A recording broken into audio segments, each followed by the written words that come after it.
you get to 6 feet, once you get to 6 feet, you know, you're not just flooding, you're drowning. One of the big issues that's only come to light in the last 2 or 3 years, I mean, people knew about it, but they didn't really start talking about it until then, is groundwater. And I think you all know that what groundwater is. It's water that's right under our shoreline communities, and it stays under the community 2 or 3 feet down usually. But as sea level rises, the seawater pushes into underground on the shoreline and pushes up that water. The groundwater is usually fresh water, which is lighter than seawater with its heavy salt concentrations. So that seawater comes in and pushes the existing groundwater up above it, and it can actually cause flooding. And it does that right now in lots of places around the bay during king tides, the high tides and storms. You can have flooding, and in some parts of the country, they call it sunny day flooding because you don't need rain. You can just have flooding because of the tides. Many of the threatened communities, as I just talked about, are EJ communities, under-resourced, and a lot of them are going to be threatened by this groundwater coming up. And one of the real issues with the groundwater, aside from getting your feet wet and your basements flooded, is that there may be contaminated water that's coming up. And so we have a real pollution issue and health issue that comes with sea level rise and the rising of groundwater. From the Sierra Club's perspective, while those are really important issues, we're also really concerned about having a very healthy bay. And the health of the bay is in large part determined by its shallow water habitats, its tidal marshes, its mud flats, its eelgrass beds, beaches.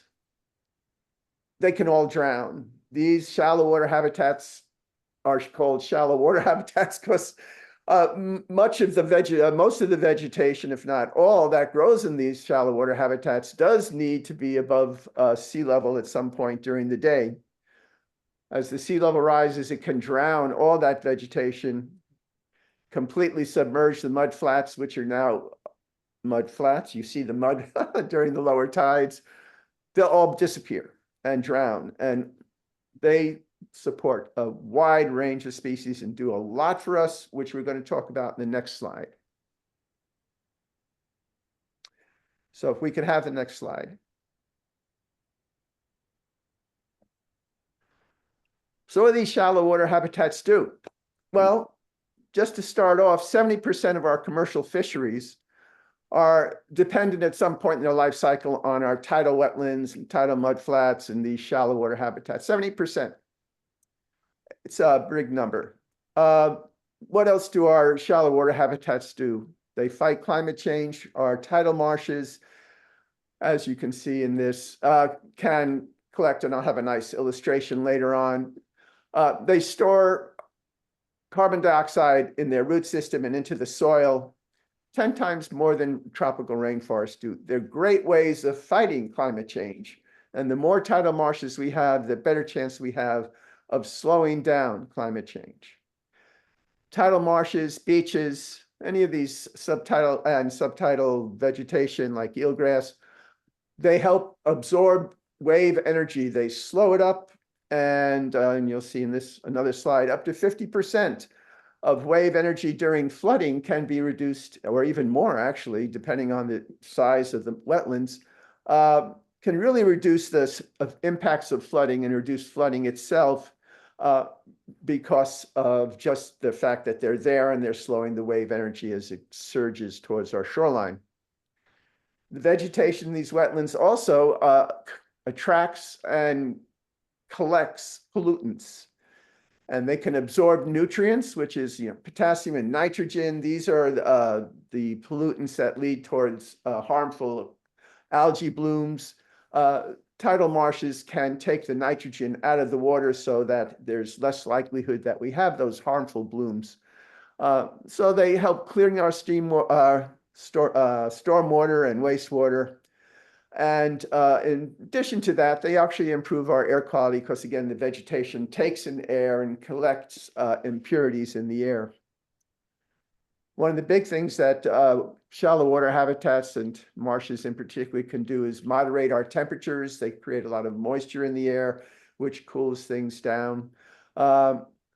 Again, we talked about the fact that they sustain 70% of our commercial fisheries. San Francisco Bay attracts over 1 million shorebirds, migratory and resident every year, and over 500,000 waterfowl, ducks and geese every year. It's a huge biodynamic, biodiverse body of water. And all of this provides incredible recreational opportunities for everyone. Next slide. Here's just a picture. I live in San Francisco. This is Heron's Head Park down near Hunters Point. I sort of helped get this to exist. On your right, you're going to see, so this was once the beginning of a second bridge going across the bay. It never came to fruition. So 40 or 60 acres of fill was there in the bay for a long time. And then BCDC came and said to the Port of San Francisco, you have to remove all this. I was with Golden Gate Audubon at the time. We were told by our birders that there's wetlands there, there's wildlife there. And we went to BCDC and helped convince them to make it a park, which it now is, a really wonderful park in the Bayview area, Hunters Point, Bayview. And you can see lots of wetlands, pools where you have a lot of shorebirds. That's 2012. You look to the left in 2024 with around 4 or 5 increased inches of sea level. And this is a king tide on the left. Where's that wetland?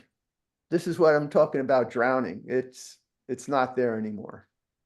And you can see that fence that was put up to keep people from walking into the habitat areas. Don't really have to worry about it now so much because a lot of it is underwater. But this is what's going to happen. And that's why we're talking about the drowning of our most sensitive and important habitats. On to the next. So what are we going to do about it with sea level rise? Every community is going to be thinking about how do we protect our homes, our infrastructure, our jobs. Not too many will be thinking about how do we save our bay because they're not going to know how important that bay is. Everybody thinks the bay is nice, but not everybody knows how tremendously important it is to our lives. We call it nature infrastructure, and that's becoming a term of art in the scientific world nowadays, calling it natural infrastructure. So what's the answer to sea level rise that's going to drown all this stuff? And one of the solutions that is becoming used more and more, it's relatively new because people didn't have to think about it until 5-10 years ago when sea level rise became more of an issue. They started thinking, well, we don't want to lose all of our valuable wetlands and mudflats and all these habitats. What are we going to do? Because we don't want to just put on seawalls everywhere. If you do that, a seawall actually helps destroy your low-lying habitats because of the wave energy. Wave energy comes in, bounces off, and erodes the tidal marsh that's right outside the seawall.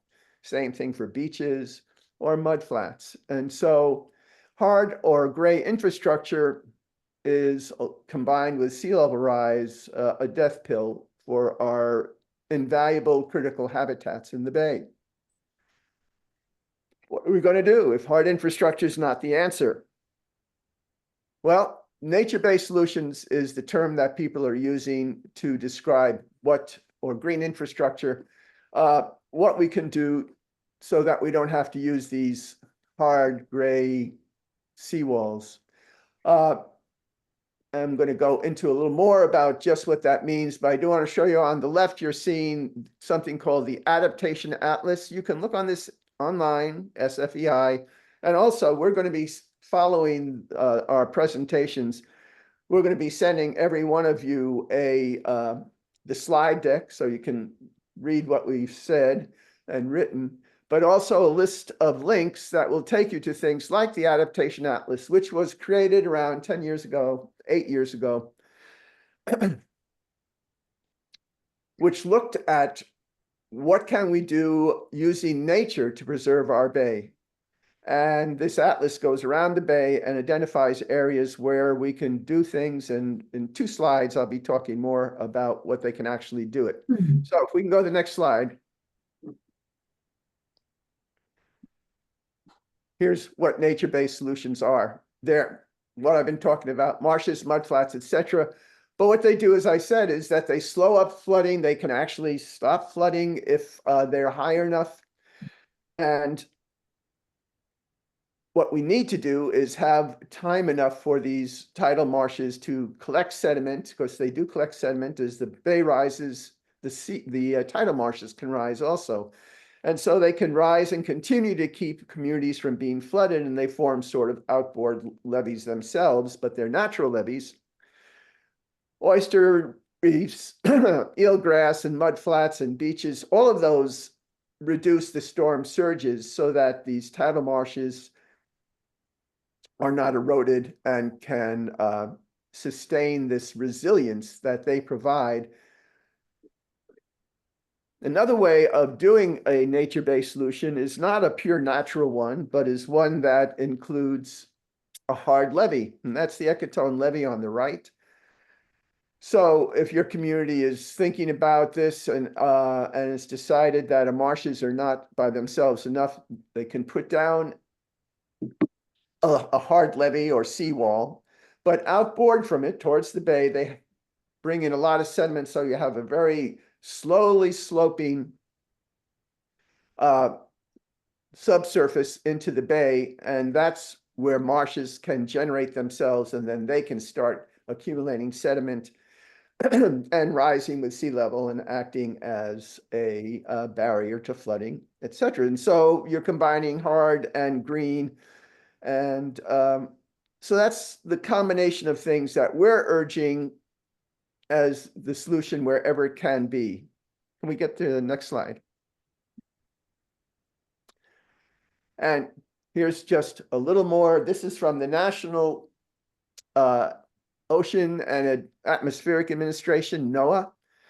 And it's a federal agency, regulates fishing in the oceans and estuaries. And if you read some of this stuff, you'll be able to look at this more closely when you get the slide deck. But it just talks about how, again, how valuable these shoreline habitats are. Next slide. So with every community trying to think of what to do, and just naturally, because if you're a planner who all your life has been thinking of concrete and roads and stuff, you're going to think of a seawall and gray infrastructure, not nature-based solutions, which are brand new. How do we get our local governments to think about using nature-based solutions so that we don't have the trite picture, that devastating picture that comes up to many people's minds like mine? We're going to have a bathtub instead of a bay if we put gray walls everywhere.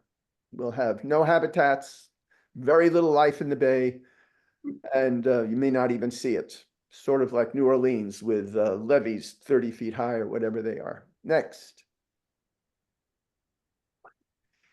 Enter the San Francisco Bay Conservation and Development Commission, which consists of 27 commission members appointed by state agencies. And you can see many of them are local government officials, so they actually are voted into office, and there's a way that they are responsible to all of us for what they do.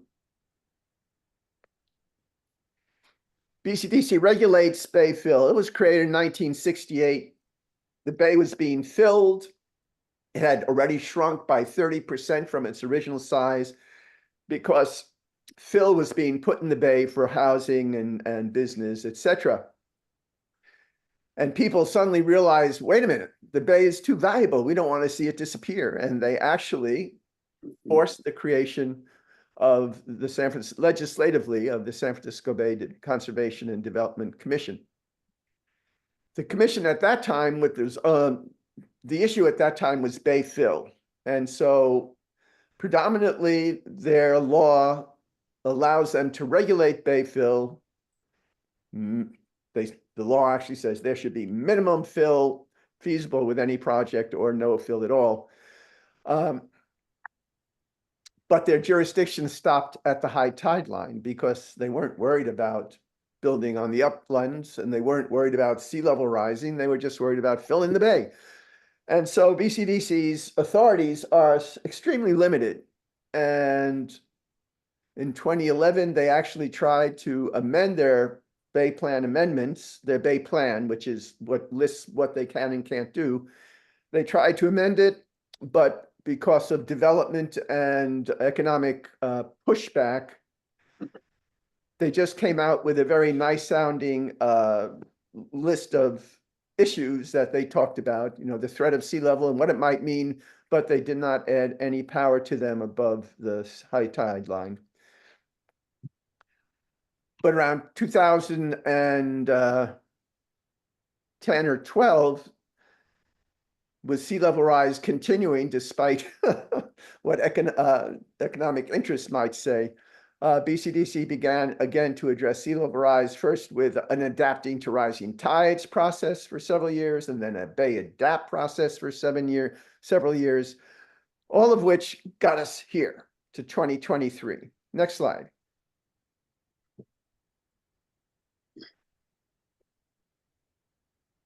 Enter Senate Bill 272.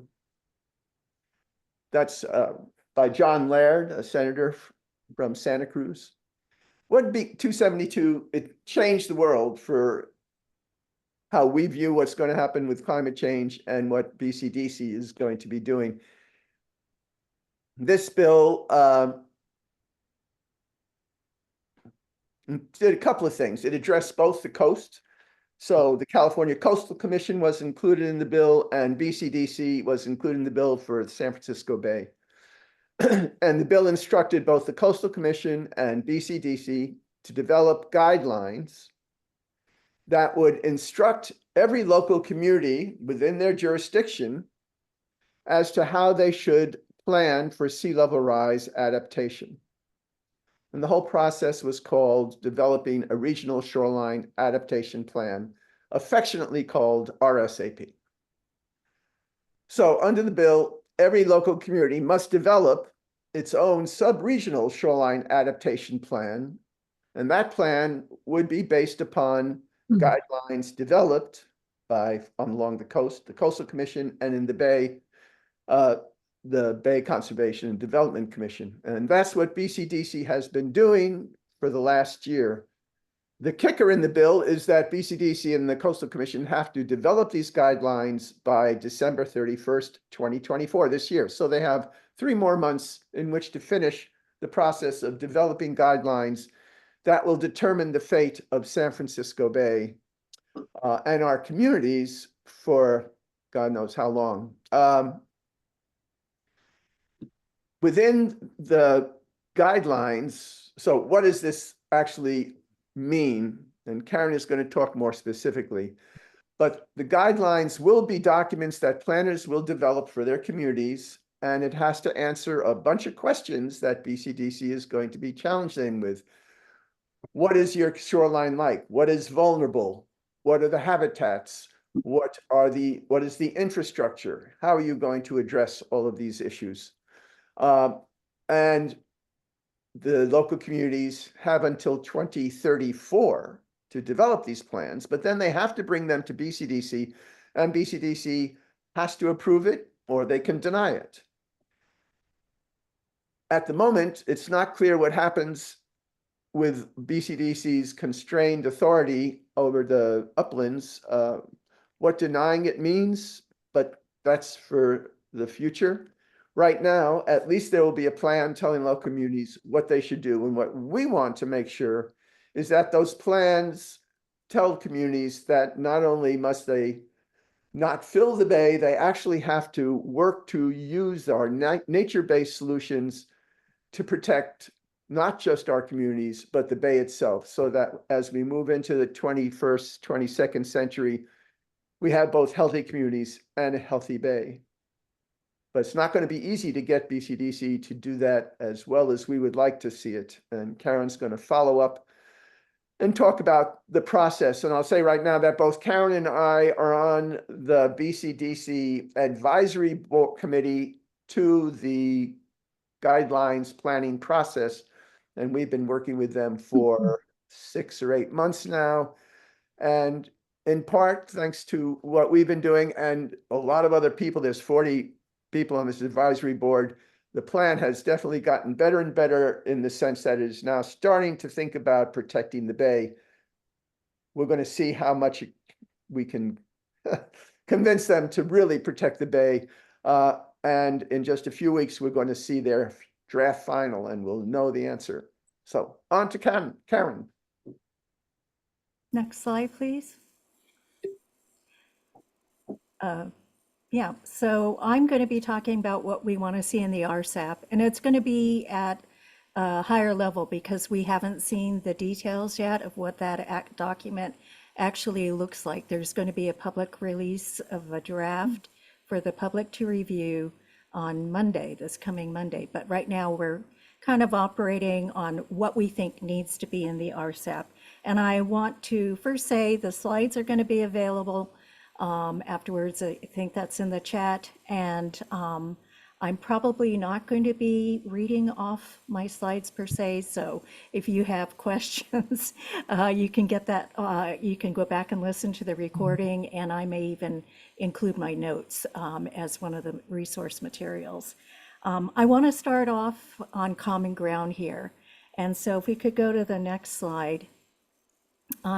I'm going to talk about what I mean when I'm referring to shoreline habitats, because I'm going to use that as the abbreviated form of listing off all of these habitats that can occur along the shoreline. But I also want to say first a couple of things. We're talking about prioritizing the use of nature-based solutions, that we prioritize protection of existing natural habitats and places they can move to as sea levels rise. This is not saying that we do not need to provide community resilience. And as I talk, I hope you'll see how the two are connected. Also, we fully recognize that there are places along the edges of the bay where we're going to have no option other than gray infrastructure.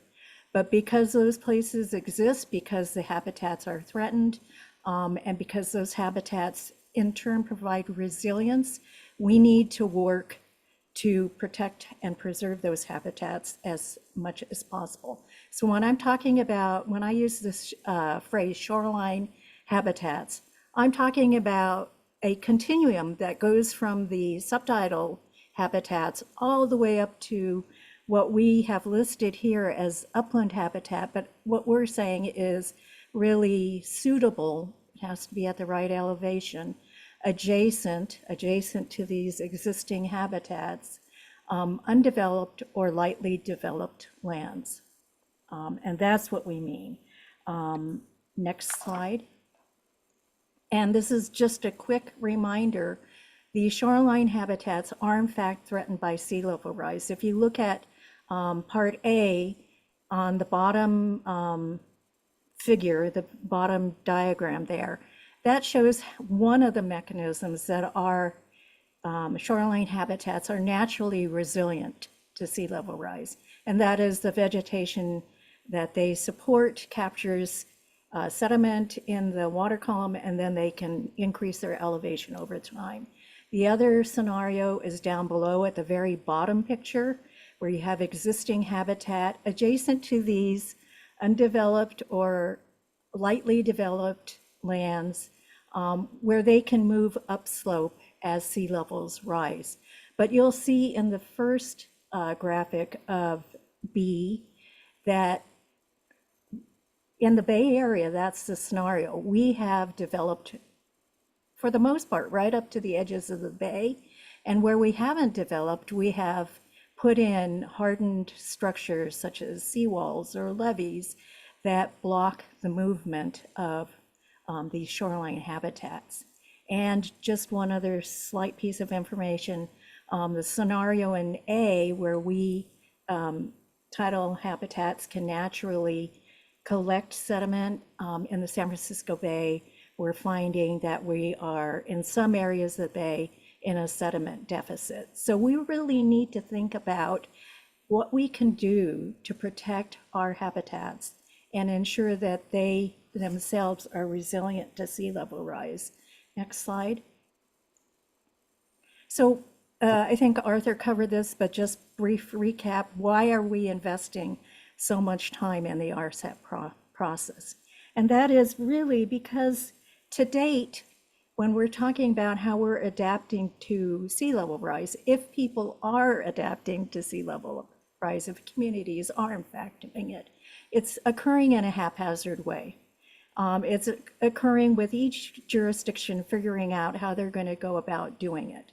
And what the purpose of the RSAP is to not only impose some standards of how this should be done, but also a regional perspective on how all these different communities and their shoreline adaptation or their protection of habitats fit together so that we have a regional perspective, a holistic approach to how the Bay Area at large is adapting to sea level rise. And that is the biggest and most important opportunity that we see through the RSAP process. And it's imperative, as Arthur and I have been saying, that protection of the ecological health of the Bay is incorporated into the development of these adaptation plans at both a local and regional level, because as I'm going to try and explain, and as Arthur has already sort of shed light on,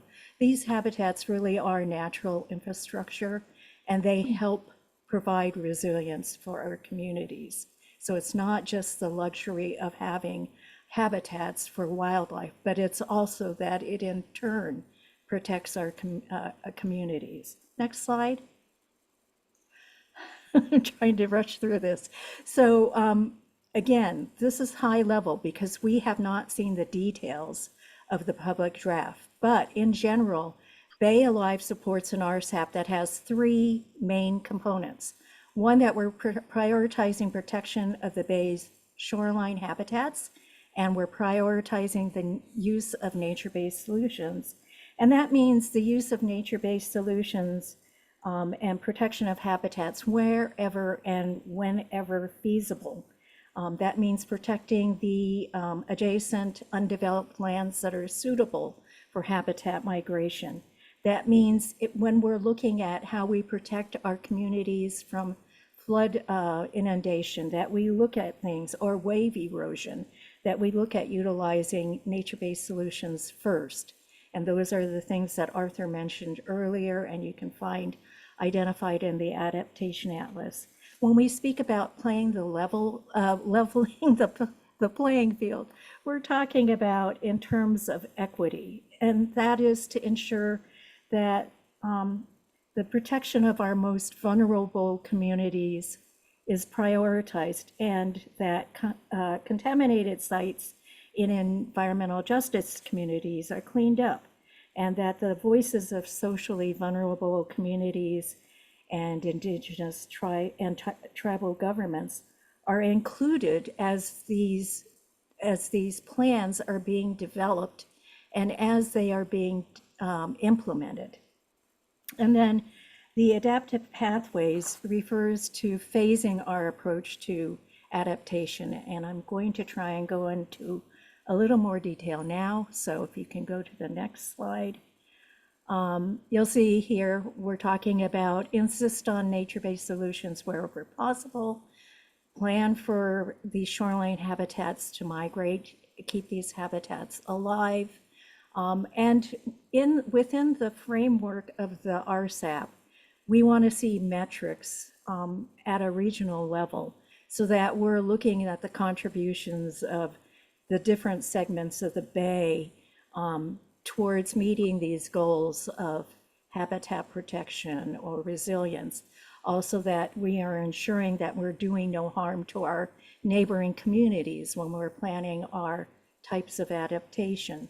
And so these are things that we think are fundamental to how we go about holistically approaching sea level rise adaptation.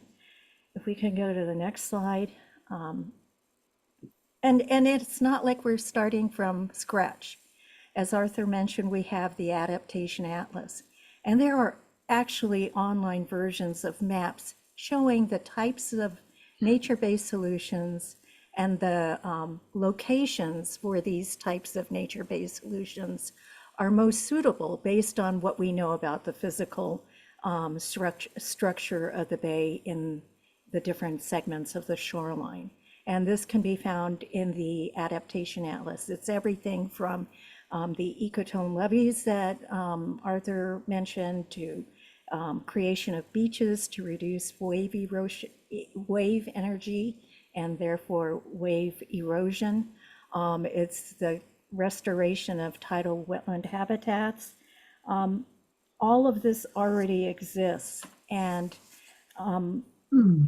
we need to make sure that we're including this when we're developing our shoreline plans, adaptation plans, to ensure that, you know, we have a resilient bay and resilient communities. Next slide. And so when we talk about leveling the playing field, you're seeing here a lot of information about toxics and the interaction of groundwater rise and the mobilization of toxics. We need to make sure that we recognize, acknowledge, and incorporate into how we deal with adaptation planning. We recognize that vulnerable communities have disproportionate levels of contaminated sites, and that cleanup of these sites not only ensures protection for the health and well-being of the community, but also the health and well-being of the bay. We do not want contaminants being mobilized within our community, nor do we want them being introduced into bay waters. And unfortunately, you know, on some sites that is already happening. We want the RSAP to pool all available levels to empower and ease the burden on communities with less capacity to adapt. And again, as I said earlier, that means that we want to make sure that they are prioritized in terms of funding to develop their plans, to implement their plans, and also in terms of access to technical expertise. And then again, that they have a seat at the table when these plans are being developed and implemented. Pillar 3 was, next slide, and I'm sorry if I'm rushing, but I'm trying to get through this. Adaptive resilience pathways. We do not want to see the automatic knee-jerk leap to the use of gray infrastructure. It's important that we all recognize and that the RSAP puts forth this educational information, because it is not only guidance, but it is educating those who are going to be developing these guidelines at the local level, that there is real value in terms of sea level rise adaptation strategies, and there's a nexus between community resilience, adaptation strategies, and protection of shoreline habitats, and the use of nature-based solutions. And we're seeing a growing body of scientific literature that supports this understanding globally, not just within the United States. And I have to say that we seem to be further along in the Gulf Coast states and on the East Coast, because they're seeing these problems more immediately than we are in the Bay Area, but that this is an awareness that is developing. And it's crucial that we allow time for the implementation of the creation of natural infrastructure, that is natural habitats that provide resilience. And for those, because we need to have time for those habitats to develop. In other words, this is work that we need to be starting now, because it could take 5, 10, or more years for these habitats to develop to the level of complexity where they can provide the resilience that will be needed in 10, 20, 30 years. And the last thing, the other reason for having this phased approach to planning is because we're continuing to see the evolution of new strategies for adaptation to sea level rise that may be less impactful to than gray infrastructure to the environment. And so when we're talking about developing shoreline plans, we really want to see the RSAP. And to some extent, I think what we've seen so far is that it is mentioning adaptive pathways, but we really want to see the RSAP encourage local jurisdictions to use the concept, to implement the concept of adaptive resilience pathways. And not only for the reasons that I mentioned, but also it allows for greater flexibility and adjustment over time, and it allows for the distribution of costs over time. If you go to the next slide, this is a slide from the University of San Diego that touches on the issue of what an adaptive pathway might look like. On the far left, that's current day adaptation. So you're seeing beach nourishment, the use of berms and sandbags, sort of nature-based solutions. That item number 1 is existing gray infrastructure, but they are implementing other nature-based solutions. 2050 outcomes, you see that we're still utilizing nature-based solutions through beach nourishment or restoration of habitat, but we are starting to consider, depending on how quickly sea level rises, elevation of structures. And then as we get to the long term, we are talking about potential elevation of structures, relocation of infrastructure, redesign of infrastructure.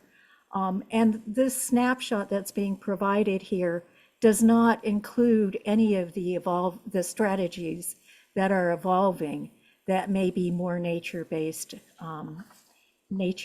solutions. So getting to the actual RSAP, if we can go to the last slide. Right now we know that there are these strategic regional priorities that will be included in the RSAP have been identified. And you can see there's ecosystem health and resilience there. There's shoreline contamination there. But they are currently treated as, if you would, individual chapters in this overall story of regional adaptation. And that isn't going to help us. We need things like the protection of shoreline habitats, prioritization of the use of nature-based solutions, the threat of equity, the issue of shoreline contaminants. These are issues that need to be woven through all of these priorities, because if you think about land use and housing development, do you want to put housing in an area that's going to be vulnerable to sea level rise? Or you may be that one community along the shoreline that has the opportunity to provide migration space for tidal wetlands, which is one of the second most important habitats globally because of all the functions and values that it provides. Or if there are contaminants, you don't want to be locating housing and development where there are contaminated sites that need to be cleaned up. Similarly, if we're talking about putting in new roads, we want to do that in a way that is resilient to future sea level rise, but also doesn't block off the movement of shoreline habitats, does not exacerbate the mobilization of shoreline contamination. And so the point I'm trying to make is that these chapters need to bleed over into each other. They cannot be standalone units that we're dealing with in this overall story of how we adapt our shoreline. Let's see, I just want to make sure I have everything. So we need to make sure also that the RSAP clearly communicates for everybody the urgency of the threat of sea level rise to the bay ecosystem, that it explains the economic, societal, and ecological benefits of nature-based solutions, and that it really emphasizes what even the Corps of Engineers is talking about nowadays. They have engineering with nature. The emphasizes nature's essential role in providing region-wide resilience. Lastly, as Arthur has said earlier, there has been progress that we've seen in what has been discussed in terms of the RSAP. When we first talked about the bay and the bay ecosystem, it was mostly, the bay has aesthetic beauty. We want to move away from that. We need to work to where we recognize, as we have been saying throughout this conversation, that there is real value in terms of community resilience for our adaptation to sea level rise that that is provided through protection and of habitats and utilization of nature-based solutions. And I think I'm going to try and end it there for Jen to go on to the next section. Okay, would you skip to the next 2 slides down, please? There you go. Thanks. Hi, everybody. Jennifer Hedderly. I'm here to talk about what happens next. So now that summer's over and BCDC's end of the year deadline is creeping up very fast, things are moving fast. As was mentioned, the public release of the draft RSAP is coming out on Monday. It should be available on the Bay Adapt website, and we have a link in our little resource page to be able to find that on Monday. We don't know what time of day it's going to come out. Later that same week, BCDC staff is going to hold an information session for the public. That'll be the 19th, Thursday at 1 p.m. And we have a link in the resources to register for that. If you're interested, it should be a good way to get a quick overview of everything that's in the plan. And I expect I'll take a few questions at that point. Then once we've had a chance to all of us dig through the details of what's in the plan, we have our part 2 of this webinar series on October 9th at 7 p.m.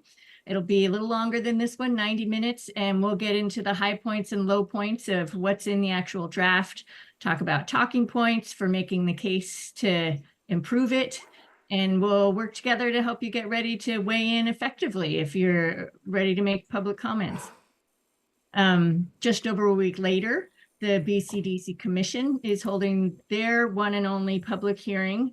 That'll be October 17th at 1 p.m. And that's your chance to make verbal public comments, oral public comments. And the day after is the deadline for written comments. So it's all moving very quickly with not a whole lot of time to think.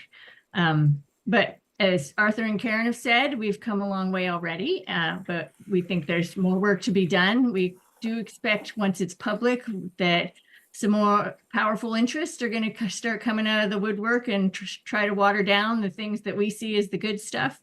So it'll be important for Bay Area residents to speak up to try and counter some of that pressure. And surely there will always be ways to improve the plan before it goes final. So we want to keep the good stuff and fix the bad stuff is basically the mission here. So I hope we caught your interest and inspired you to get engaged. The more community voices, the better to help make sure BCDC gets it right. Next slide, please.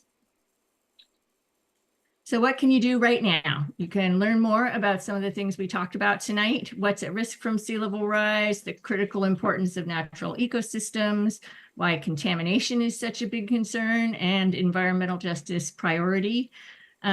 We have a lot of information about all those things on our website, and we are also going to share with you the talking points that we've been using as we've been speaking with commissioners and other groups.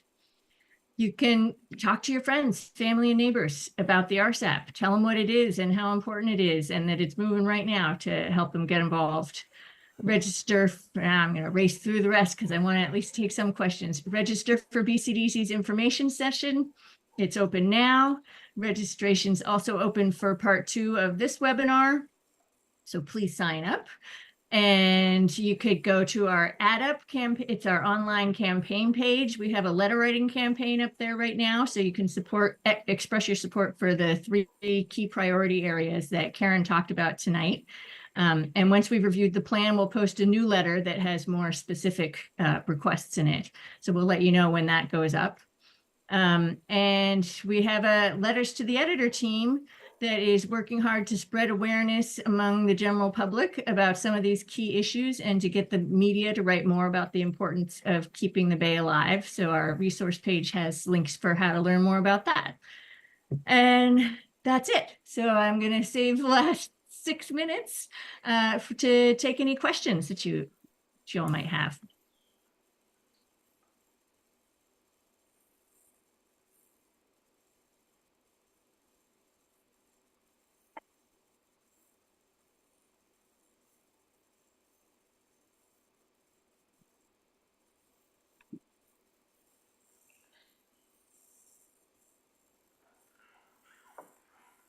Stuart, go ahead. Hi, I am just wondering, you talked a little bit about the issues about contamination in groundwater. And one of the things that I have focused on the last few years is the number of contaminated sites along the shoreline due to past activities of those sites, all of the different military facilities along the shoreline, all of the industrial facilities along the shoreline, all of the landfills along the shoreline. All of those things are potential sources for toxics. And one of the things that it doesn't seem right now is involved at all in BCDC's planning is basically the toxic waste issues in terms of the state I'm breaking down the name, DTSC, Department of Toxic Substances Control, which has responsibility for a lot of these sites, which I have to say it's doing a terrible job of handling. And how can we use this process to try and give them a boot in the ass, so to speak?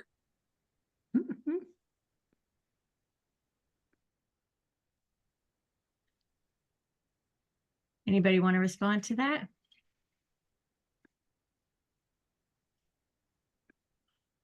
I mean, right now, it doesn't seem like BCDC is doing its thing and DTSC is totally separate and there's no connection between the two.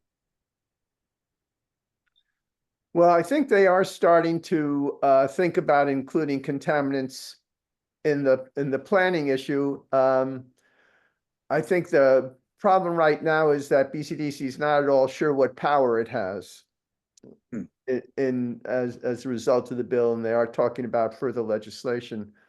But what we can hope to have, and what we're urging, everybody who's here to comment on, is something just like this, and saying, well, you have to include this in the draft that we've seen so far on the advisory committee. They have minimum standards, things that you have to include in your planning. And those should include, and I can't remember if they do right now or not, when they look at what are your vulnerability assessment, where are your contaminants? What are you doing about them? What's going to happen to them as sea level rises? What options do we have? That should just be in the document so that they have to address it.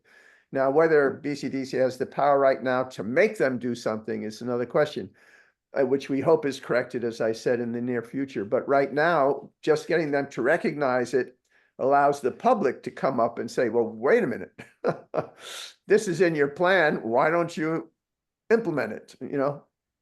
Yeah, and even if BCDC doesn't have the ability to actually require cleanup of sites, what we really want to avoid is seeing something like a seawall the knee-jerk reaction to providing flood resilience for a community that then causes, groundwater rise to mobilize the spread of contaminants within the community.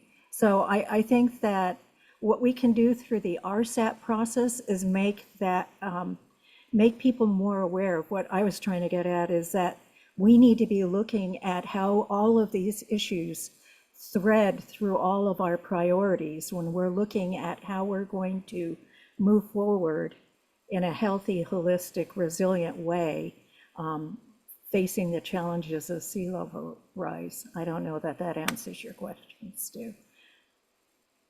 I see another question in the chat from Suds. Where does BCDC get money for gray infrastructure, which could be in the billions? That's kind of the question of the hour, huh? Well, right now, for either gray or green solutions, what 272 did do, while it didn't give BCDC new authorities, it did say that communities get prioritization for state funding if their plan is approved. So they're really, the reality is every community on the shoreline is going to need hundreds of millions, if not billions of dollars, depending where they are. San Francisco, it's a billion or more, to address sea level rise, or else their communities are going to flood. I mean, that's just what's going to happen. Hugely expensive. There's already $110 billion estimate, which everybody says is too low for what it would take.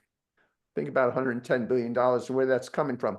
But the state has money right now towards this. There was a Prop 1 several years ago, and so there's a couple of $100 million that is available for implementing coastal and bay resilience. Communities that complete and have approved an RSAP are prioritized for funding. So there's a big incentive for them to do something, because if they don't, they're in trouble. And so I think that's where the money's going to come from. It's not just for gray infrastructure, thankfully. It's for whatever works. And the Coastal Commission, in their plans, highly emphasizes nature-based solutions and gray solutions only as a last resort. And the RSAP for the Bay Area, I think, is going to come close to doing that. That's what we want it to do. We'll see how strong the statement is. But what people are finding is that nature-based solutions are in the long term cheaper than gray solutions, which need constant revision, replacement and reinforcement, and have their own problems like groundwater inside and flooding as a result of that. And so there's going to be, I think, a reason for people to go to nature-based solutions. And again, there is some money available now, but not nearly enough. And where it's going to come from is going to be one of the big questions for the future. But if it's not there, And I think BCDC staff is aware of the concern about the funding needs. And I thought, and I could be wrong, maybe Arthur will correct me, I thought that they were going to be developing kind of a, here are the different funding sources kind of thing, informational page. For example, there's federal funding through FEMA's BRIC program, Building Resilient, I'm sorry, BRIC.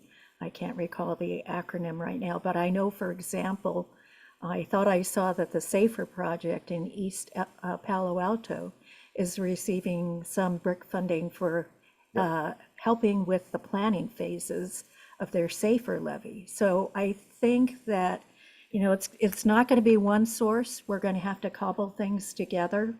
It helps if you're using nature-based solutions, because right now everybody seems to be on that horse, and there is funding currently available for that. What's going to happen, 4 years down the line, I don't know. So.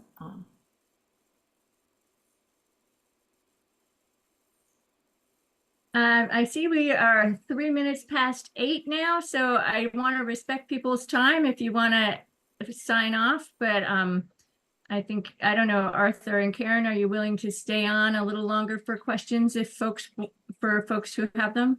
Sure.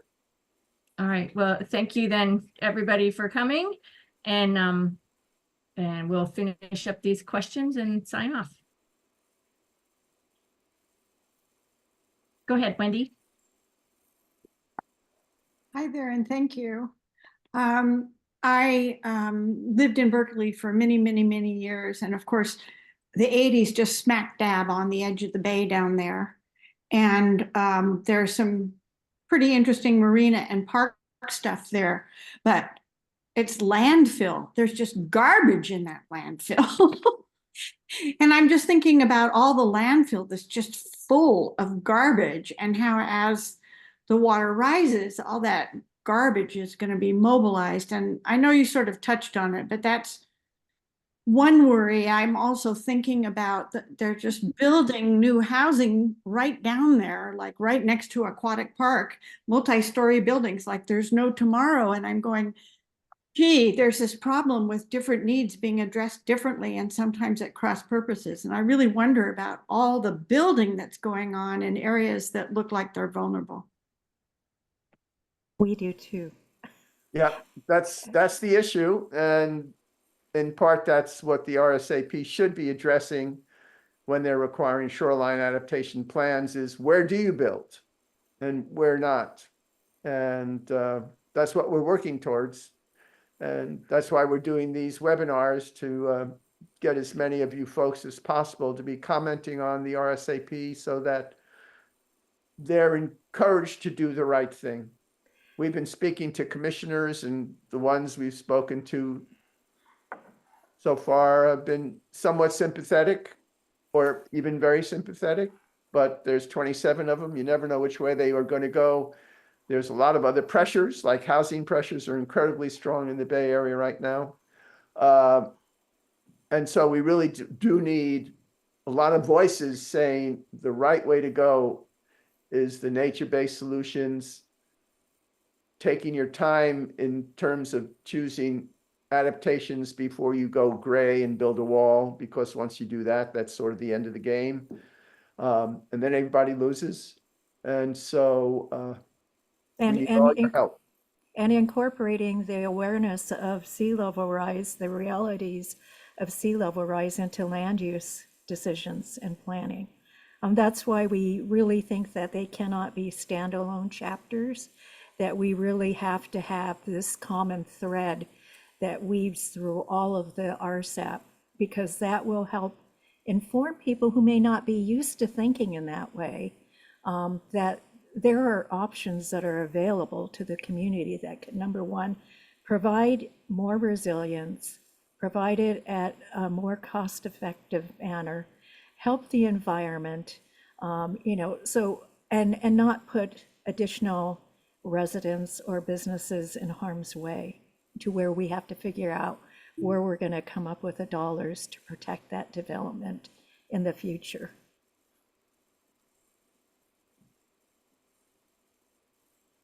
I think Ginny was next. Jenny? So I'm glad for this. Starting, God, in October of 2023, City of San Leandro is trying to build hard infrastructure around their whole shoreline down that is now nature-based. It's where Crown Beach was. It's just north of San Lorenzo Creek and south of San Leandro Creek. At any rate, it's been working alone out here. I also want, I think it was Arthur that said he didn't think that the DTSB was doing anything. Maybe that was Stuart, but I happen to know the person who's the outreach director for DTSB, and I'd be happy to sick you guys on her, and you can tell her who did it. I've been writing about this since last year, and it's like trying to get people motivated on this is really hard. And San Leandro is, God, they are the hardscape capital of the Bay, I think, even more than San Francisco. But anyhow, the people down in the South, this part of the Bay, feel that nobody likes us, and people in Richmond that we may be friends with, we don't, they don't, nobody wants to deal with this here.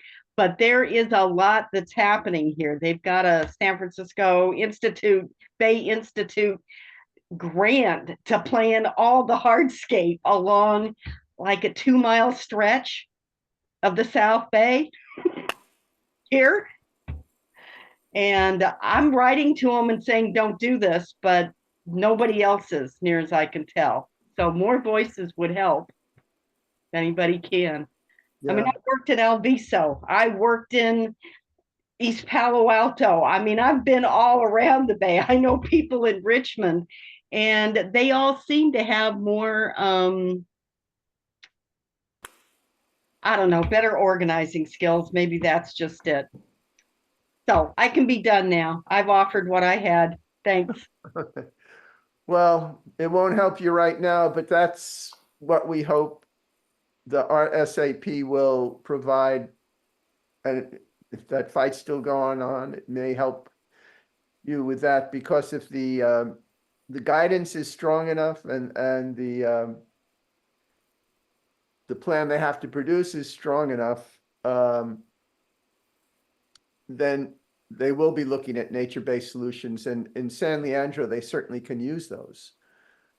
Oh, yeah. So why don't we So hear maybe from we should- Sally, and then we'll wrap it up. Okay, I will be really quick.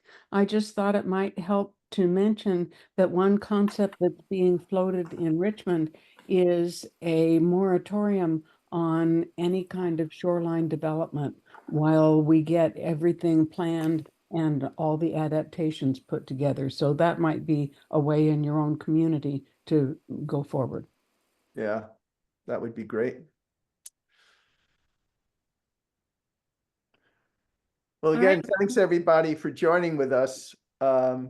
Really appreciate it. Hope you come to our next webinar, because that's where the rubber hits the road. It's getting to be a bad phrase, I think, but where we really need to get everybody starting to get involved in the final draft, making sure that it says what we want it to say. There's a chance it will. We have commissioners who are very sympathetic to what we want to achieve. We have staff who are trying to get where, but they need pushing. And Karen and I and others on this advisory committee have been pushing and pushing, and it's gone from where they just thought of the Bay as a pretty little thing to now they're actually saying, you should do nature-based solutions, and if not, tell us why. But the problem is and this is not in the final draft, so I don't know what it'll say now, but where it used to, it was hidden in a little corner of the 206 pages, but it did say it. They're moving in the right direction. We just need to keep pushing so that they get all the way there. And so the next step is crucial. That's really where we'll see what happens. And the developers can pay people to speak up at these commission hearings, right? Yeah. Whereas the environment has nobody that's paid to speak for it. So that's where we really need to make our voices heard, make the commissioners understand how much of a priority this is for us, and that, there is deep commitment to see this thing done correctly. All right. Well, thank you very much, everybody. Have a great evening, and hopefully we'll see you soon, and you'll be keeping your eye out for that new plan on Monday. Yep. Bye, everybody. Bye, everybody.